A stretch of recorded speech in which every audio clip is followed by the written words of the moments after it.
السلام علیکم۔ اگر آپ بھی ایسے سسرال میں رہتی ہیں جہاں پر بات پر تنقید ہوتی ہے، آپ کی بات کو اہمیت نہ دی جاتی ہو، یا آپ ہر وقت ذہنی دباؤ محسوس کرتی ہو، تو یہ ویڈیو آپ کے لیے ہے۔ میں کوئی ماہر نفسیات نہیں ہوں، بس اپنی زندگی سے کچھ باتیں شیئر کر رہی ہوں، شاید کسی بہن کے کام آ جائیں۔ سب سے پہلی بات، ہر جنگ لڑنا ضروری نہیں ہے۔ باتوں پر خاموش رہ جانا کمزوری نہیں بلکہ اپنے سکون کی حفاظت ہوتی ہے۔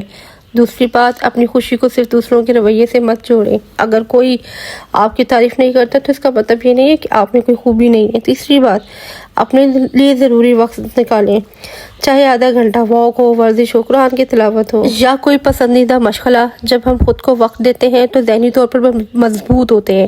چوتھی بات، ہر کسی کو خوش کرنے کی کوشش نہ کریں۔ کچھ لوگ آپ کی ہر کوشش کے بعد بھی خوش نہیں ہوں گے، اور یہ آپ کی ناکامی نہیں ہے۔ اور آخر میں، اگر آپ کا دل بہت بھرا ہوا ہے تو کسی قابل اعتماد شخص سے بات کریں یا اپنی بات لکھ لیا کریں۔ ہر درد اکیلے اٹھانا ضروری نہیں ہوتا ہے۔ میں تو دعا کرتی ہوں کہ اللہ ہر اس عورت کو سکون دے جو مشکل حالات سے گزر رہی ہے، اور اسے صحیح فیصلہ کرنے کی ہمت عطا فرمائے۔ اگر آپ نے بھی اپنی زندگی سے کوئی سبق سیکھا ہے تو کامنٹس میں ضرور شیئر کیجیے گا، اور شاید آپ کی ایک بات کسی اور کی ہمت بن جائے۔ میری ویڈیو اچھی لگے تو لائک سبسکرائب لازمی کیجیے گا۔